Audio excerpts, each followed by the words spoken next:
Quelle est la destinée de tous les hommes lorsqu'ils ont achevé leur vie sur la terre?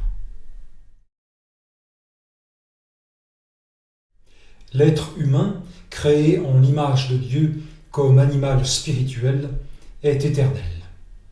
Non pas au sens où Dieu est éternel, c'est-à-dire hors du temps et de ses déterminations, mais au sens où son existence est perpétuelle. Au commencement, Dieu a offert à l'homme le don de l'immortalité, c'est-à-dire l'accès à la vie perpétuelle du corps par le fruit de l'arbre de vie planté dans le jardin d'Éden.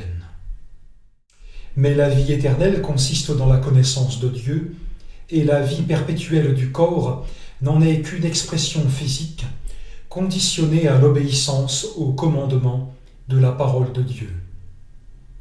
Ainsi, la mort est la conséquence du péché.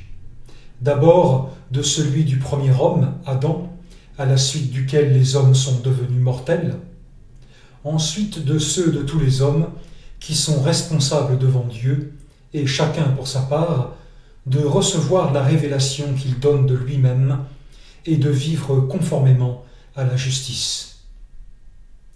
La mort est la séparation de l'âme et du corps. À la mort, l'homme retourne à la poussière, c'est-à-dire abandonne son corps à la terre, où il se dissout en principe dans les éléments dont il est formé.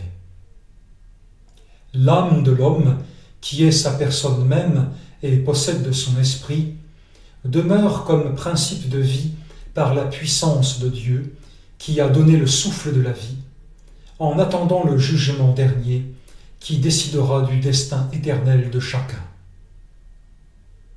Tous les hommes qui prennent part à l'existence et trouvent la mort attendent leur résurrection. Leur corps repose dans la poussière, tandis que leurs âmes demeurent dans l'attente au séjour des morts. À la résurrection, ils prendront le chemin de l'éternité, selon la voie qu'ils ont suivie sur la terre et selon l'élection de Dieu, qui les a connus avant tous les temps. Les hommes qui n'ont point part à l'élection divine, ayant rejeté dans cette vie la connaissance de Dieu et de la vérité pour pratiquer le mal et vivre dans l'injustice, et ayant été d'avance connus comme tels, sont réprouvés et destinés à un châtiment éternel.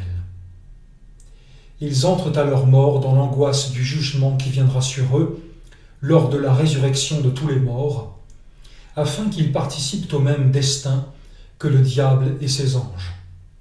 Un tourment éternel, loin de la face de Dieu et de la cité des bienheureux. Les hommes qui participent à l'élection divine, c'est-à-dire en principe ceux qui auront été connus d'avance par Dieu parce qu'ils croiraient en lui, pour s'attacher au bien et vivre de manière juste, recevront en récompense la vie éternelle. À la mort, tous les justes entrent alors dans un repos céleste où ils n'ont plus part aux tourments ni aux inquiétudes de ce monde, mais attendent bienheureux la résurrection des morts et la cité céleste qu'ils habiteront pour toujours dans la consolation et la félicité.